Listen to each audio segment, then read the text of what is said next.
Tevis is where it all began. That's what started endurance riding. It's what kicked the whole idea off, and worldwide it is known as the greatest accomplishment in endurance riding.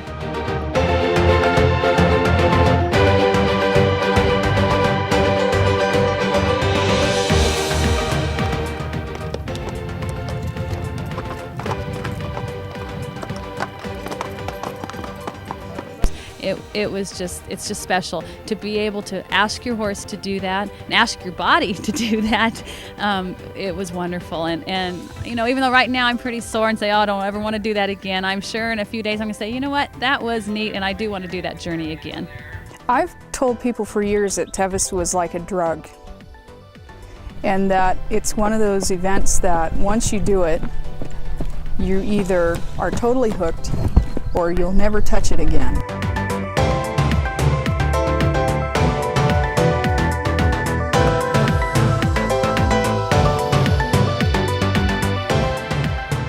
Introduce yourself. Well, I'm Dave Poston.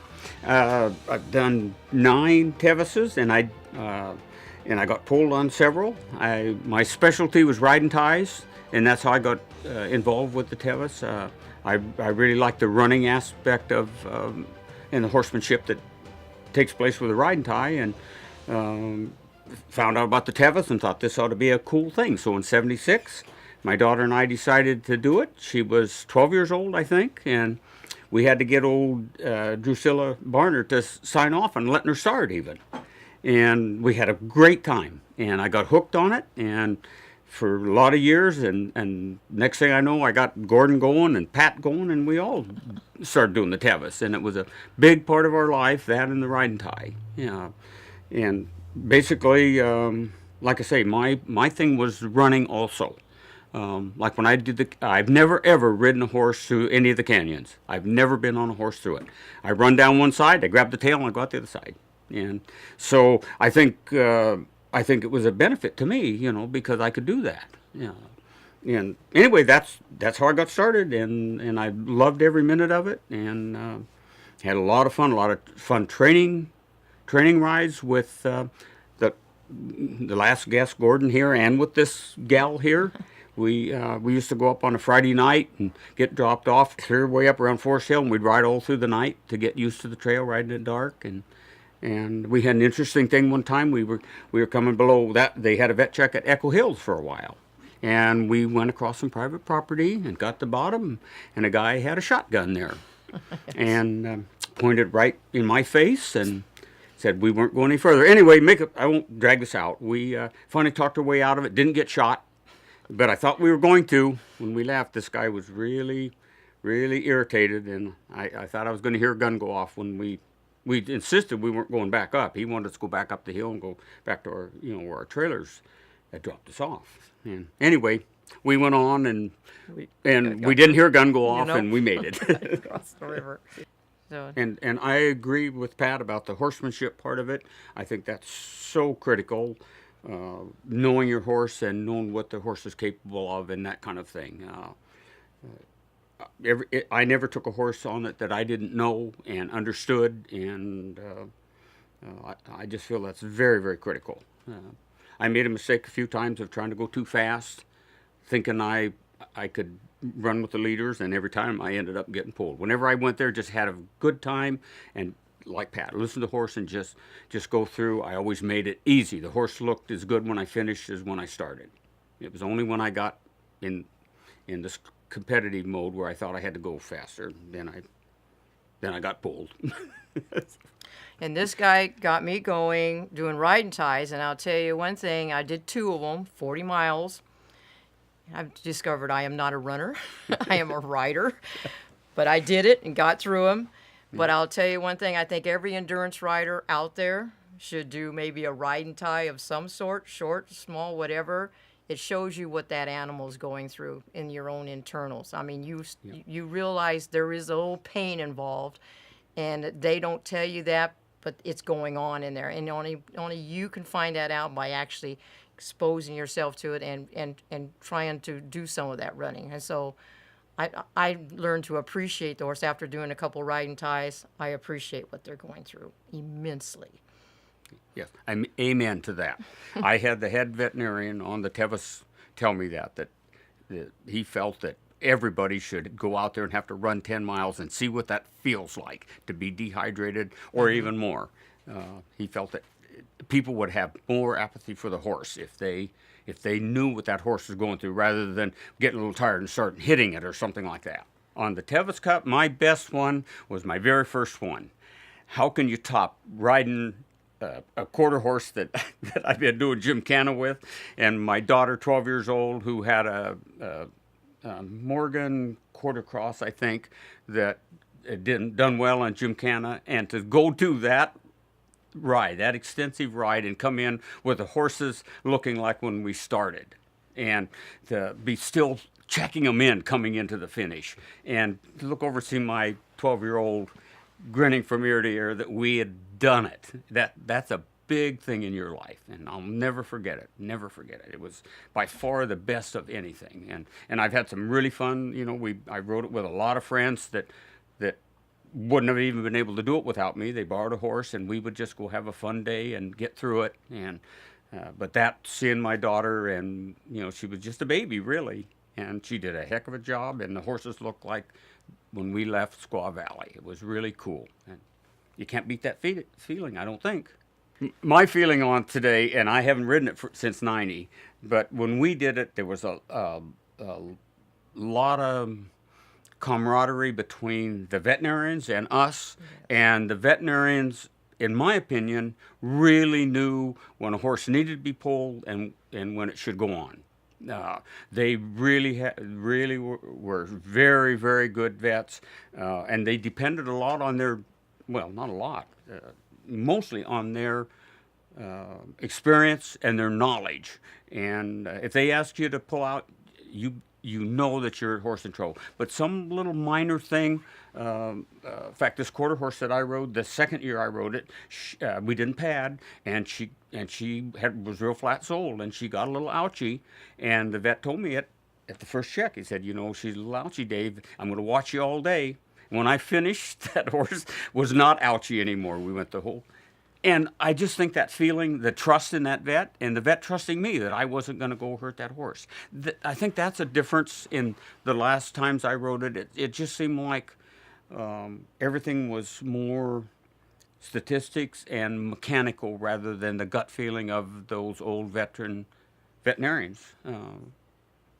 In my opinion, I liked it better. And I liked the participation of the crew. We always had a big crew that all felt like when we got in, or Pat or whoever, that they had a stake in it, and they went through with us all day long, and they felt that they had contributed a lot to getting that buckle, and I think now with only a couple of stops, last time I rode it, we didn't hardly even see the crew, just a couple times, and I don't know, to me, that was a big part of it. I would always look forward to seeing that crew, and the fun of it. And we kind of lost that now. But that's just my opinion. So I'm not saying I'm right, but that's the way I feel about it. I thought it was more fun when we and granted, I understand with the forestry and all the different things that they can't quite do that like we did, Dan, where everybody dragging their trailers in and all that. I realize there's not room, and that is a problem. But I think it was better. For me, it was. I kind of agree with what he said on most of that stuff. You found you had a better bond with the vets in those days than you do now. There was a matter of understanding more. I mean, I went through some of them. One time I came into the last quarry checkpoint, and on my big quarter horse, and I was running with my daughter that year, and she was on this crazy mare that was nutter than a fruitcake. But, we came in there, and I felt her pull something in the back, a little off, she was not quite there. So we come into the checkpoint, and I came in, I think Bob Steer was the vet there. And I said there, man, I said, she she's chasing that crazy mare of my daughter's, and she pulled something a little bit back here. He said, well, trot her out. So I trotted her out. He says, and they all should be a little sore here. Just go. And so we only had 6 miles to go, and they turned her loose, and she was fine at the thing. She just walked it, ended up walking it out. So there's just more of that going on. I mean, there's more. I mean, I came in, I think, Jim Evers. He sat there. I come walking up to the quarry, and they were having horses being pulled left and right because of tying up, because cool is properly named. It is cool and cool. It always is and always has been. It's cold there.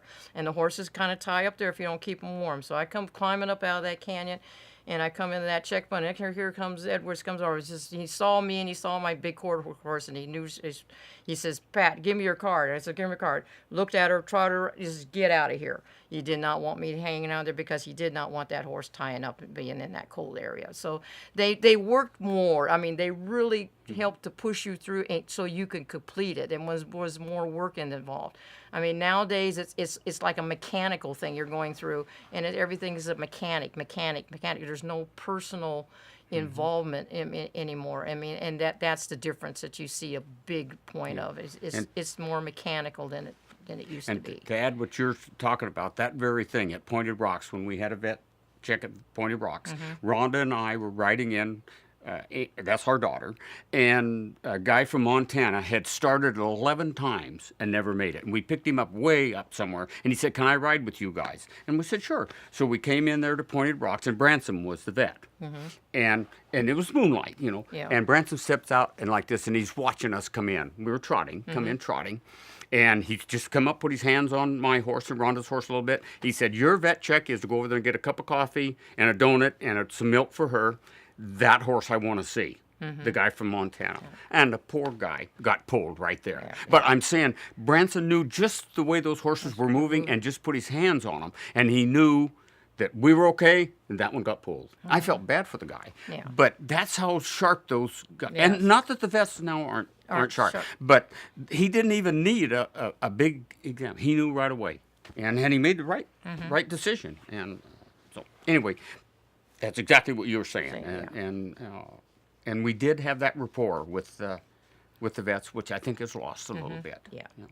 When you climb out of Squaw Valley, you climb to the top of there. You're looking at the top of the world. It is beautiful up there. The first 30 some odd miles, I think everybody pays their $400. What do they want to pay just to ride that section? It's beautiful. Look into American Canyon. Yeah. And, oh my it's gosh, beautiful it's up there. Really, it's not like your other hundreds you go to that are in the mountains.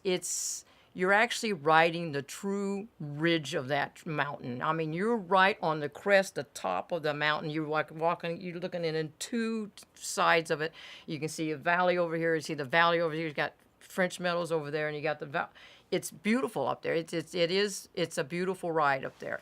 Well, and Pat, what about going down the switchbacks? What is more beautiful than that? I mean, seeing those horses work down that beautiful mountain, around for Devil's Thumb and all that. It's beautiful. It's a very scenic trail. It really is. Where other ones you get up in the forest and you're just riding in the forest. It's not the same. Tevis, you get views that are just unbelievable. It's beautiful up there. Even at nighttime when you start out on the California Loop and you start dropping, you see that river is just glowing against the moon. It's beautiful. And people don't understand how turn their headlights off, turn all that light. Just run it in the dark. That animal can see perfect. You can see the moon is on the southern hemisphere of the side. You're riding on the northern side of that mountain, so it's shining right on that mountain, and that trail is lit up. It's bright. They don't know what a dark ride is until they've done some other ones. What that's about bright. On the top, dropping down and seeing No Hands Bridge down there? Oh yeah, No Hands Bridge. You talk about take your breath away. What is more beautiful than that? Look, Of course, I never ever used a light or anything. I depended on the horse. People got all these flashlights and all this stuff, But I mean, what is more beautiful than that? When you first come there and you look down there and you say, "Oh, I'm going to work my way down. I'm going to cross that, and I'm going to go up through that beautiful mountains, and I'm going to finish." The horse even sees it too. You come along there, that horse. My horse would sit there and, I said, we got to go over here first and make the U-turn before you get down to it. No shortcuts. But they would see it. They knew what it meant. They were going home. And they were it's just bright. People don't know that, man. People need to turn those lights off and enjoy the darkness and then the oneness with your horse at night. It's It an is. awesome feeling, and you can trust them 100%. It's Absolutely. I took some girls out the other night with no moon, and I taught them. They didn't turn their lights on. I sat there. This is what it's like, and I sat there. This is going to be. I said it'll be like this will be like darkness. Be like someone turn a light on Tevis night because they run it on the full moon. Yeah. So. But like you say, the glare, the American River down it's there. beautiful. I mean, you can see that glitter. I mean, I don't know. I don't know how anything could be any more beautiful. Mm-hmm. Really. No. Awesome. Yeah. Yeah. That was great. Yeah. Let the idiots go. We ramble too much, Pat. Yeah. Yeah. Oh, yeah. Well, I think they should. They should. Yeah. I mean, yeah. It really is. I mean, there's a place on it that. No. I mean, there's you eat a little dust or something, you know, but. Not as much as you used to. No. Not as much as you used to. Yeah. You used to eat a lot more dust than you do now. I never thought anything about it. It was Yeah. just part of the. Yeah. And like I say, even going up Elephant Trunk and all that, you know, I mean, it's just. It's a It's just true beautiful. trail Yeah. ride. They took a lot of the roads out of it. You get a little more road this year, but normally it's a true trail ride. There is a lot of people that are riding it that are not. You see, they're not really horse people. They're riders, but they're not paying attention to the horse. There's a lot of them that do. I'll admit to that, and so that's where you got to give it to the vets. I think is they're trying. They don't know everybody's. The ones that do know you and seen you there and have seen you at other rides, they understand that you're going to pay attention to what's going on. But you got vets out there that don't even know who you are. I mean, some of these people that they come from wherever, so they're going to treat everybody just okay, like you don't know what's going on. So you get some of that, and I feel that I've even made some mentions to the Tevis board about that. It was getting a little bit too not in the riders, in the horse. They were actually going against you, not really listening to the riders, because some riders do understand their horses, and then I do understand that some people don't. Because I live with my horses, some of these people, they're renting them or just got them, they don't know them. And so it's kind of gone both ways, where in the old days there wasn't as much of that, and they're not paying these big dollars to rent a horse to come over here and ride. Before, somebody just gave them a horse to ride. I've loaned mine all off free of charge. And so, because I wanted, some juniors to get through it, and I would loan my horses out when someone had one that junior, her horse was bad, and I said, "They're okay, you can ride one of mine," and would get it through. Of course, they have to ride with me most of the time because my horses are kind of like a pack, but I understand that goes on, But in the old days, I think it was more horse people were more aware of their animals. I mean, we were more backyard. I mean, look what we ran. We didn't run around in fifth wheel horse trailers that were, mile long and all that stuff. We had a bumper pole trailer and slept in the back of your truck or the back of the trailer. That's what it used to be. I mean, it was down to earth. You lived with that animal. Nowadays, it's not not to interrupt the same. you, but I know for a fact that a lot of people don't want to spend the time like we did and train and Correct. get used to the trail. They want to just go out here and ride 10 miles, mess around out here. They don't want to go out there and spend them 40 miles rides that we did and more, teaching their horse to drink, knowing when the horse is going to drink and all that kind of thing. They don't want to do that now. Right. They want to just go there and do the Tevis Cup, and they do not want to pay their dues. Right. And granted, a lot of them get through and all that kind of thing, but they just don't. They do not want to. They do not want to spend those hours like we did. And if I was to do it again, I would do the same thing. I would go out there and I would work at it, and I would know or really feel confident that horse is going to make it, and do all those long Sunday or Saturday rides and get the horse used to it, so the horse will drink, eat on that event, because it's not like a 50 where you can go out and blast it and that horse can't make it 100 miles without some care and some food and some water and people do not want to. I mean, I know that for a fact because I talk to them out here on the trail, and they do not want to. They do not want to put that much time in. into it, They don't. They would rather, like you say, maybe rent a horse or just do a little bit and then expect the horse to go 100 miles. And Sometimes it just I doesn't mean, and work. I know for a fact that that happens. That people really need to take it serious, I think, and enjoy the training. You know, rather than it be work. Get out there and enjoy that trail and your horse. You know, and I know for a fact that is happening today. Not with everybody, like you say, but there's quite a few people that do not want to do that hard work, or I would look at it as fun. But Yeah.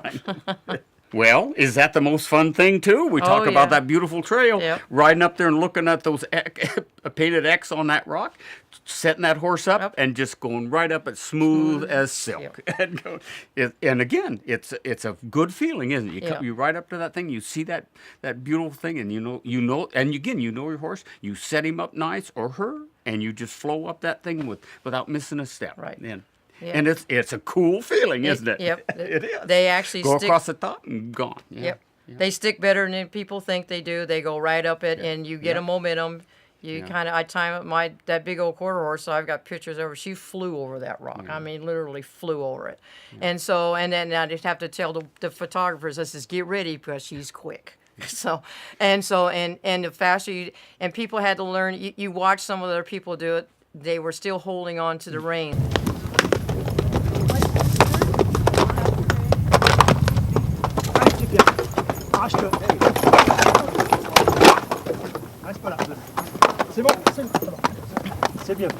Getting halfway up and then checking the horse in. You cannot like hold those reins. the You poor grab. horse is all You out have to there. grab a hunk of hair right up just behind, right up their pole, and you hang on to that. That keeps you in balance with that horse, and they'll pull you right over the top with it. And that's, I sit there.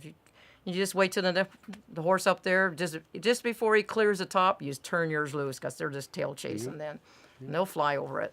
Yeah, this is about Cougar Rock, about how you should attempt it and go after it. You should just go for it. You sit there to get the first horse, let it get 2/3 all the way up there. When it's up there, then you send yours right in after it. There's a slight turn on it, and you have to remember it's there, and you have to just turn. But you pump them all the way through it. You don't even try to hold them up. It's just a pump. You hang on to a pole, not the reins. All you want to do is they'll turn and they'll go over the top. It's quick. It's like about just 2 seconds. Don't throw your horse off balance Don't by throw 'em pulling off. on their head. No, no, let go of those reins. Just hold on to the pole and let them go, and that keeps them in balance and keeps you in balance with them. I don't know how many people I've seen Pull them over. go part way up there, and I've seen them pull clear over. But rather than letting that horse work again, get up off its kidneys, get up off its back, and they'll get up there and get scared or whatever. Yeah. And to me, it's just a thing of beauty, and Yeah. it is. It's a fun thing to do. Yeah, if they pause, you gig them with whatever you got to hit them with them. Say, get your tail to the top. One more jump. All it is usually one more jump and they're over it. But there's a little pause sometimes because they go up and then they got to make this little turn. And as they make that little turn, that's when you really gouge them and you sit there and just send them to the top. So, but Cougar Rock is a momentum thing, and you want to just push them over it. Don't let them go. But they do have a little bypass if you check it out. And it's all part of doing that ride correctly, isn't Yes. it? Pat? They put the bypass in. Some of us still do. I've had every one of my horses over the rock, so they've got the rock pictures. And a couple of times, I think the last time I did go around it. And so sometimes you do there was no bypass when the Thundy, the one that holds the record, she had to fly over it every time. And so because it's only been in there for the last like 4 or 5 years. But other than that, you always went over the top. It was I was never afraid of it. I mean, I saw it and you could see the other horse. Okay, you just watch the other one. Help you. Let me ask you a question, Pat. Why did they put it in? Were people scared of Cougar Rock? I think they were afraid of it or something, or some people were crashing. I don't know why they put it in. Oh, okay. I Figured never you would. I didn't ask for it. The only thing I asked for on that whole trail was have water at the top of Devil's Thumb. I mean, Devil's Thumb. That's where I wanted water at the top, and they put water there. I says, if you don't put it there, I'm bringing in 100 gallons of water for my horse because I need water right there, not 2 miles down the road. I need it right at the top. So they have water right there at the top. So that was only my request. When they took the trailers out and they said you can't, no more crewing out there, we're moving it over to Deadwood. I said there, well, I need water there. I said there, you climb that hill, see if you want water there. and so they put water there. So, But to they're- get back to the bypass, was that put in because of complaints, or because I- of some of the horse I- people that we've been talking about a little bit that don't want to? I don't know, because most of the people that come from out of the country, that's what they want, their little picture. That's what they want. So I have no idea. So we don't know why they put it in. No. Yeah. I personally would never have led my horse over it. I don't think Oh I my could climb gosh, over the that- dang no. thing myself. I couldn't go climb over it if I wanted to. So Well, I know I would never lead well, a horse Pat, over it or tail you it know, over it. Let's face it, I've run half of that race, Yes. on foot, and I wouldn't try and lead a horse up that. That'd be the to me. They'll that- probably that leap horse on is- top of you. Exactly, and they're going to try and get their balance, and they're going to step on you, and you're both going to go. No, that's one thing that I would never. Maybe you might tail it if you had a horse that but to me, the best place is to be on that horse's back and help it keep its balance and go on up over it. Yeah. Me personally, I believe in tailing. I tailed every canyon every time I ever did the Tevis. Every one of those, the swinging bridge. Usually, I snuck down there and got the horse cooled, came back, and then went across it. And I always just ran down. I'd grab the horse's tail and head right out. Nice. And most of the time, I passed people because I could kind of jog, and the horse, of course, didn't have any weight on its back, and they learned to like that. I had a couple of them that when I'd get on, or maybe later, and they'd stop. What the heck are you doing? You're supposed to be tailing on this hill.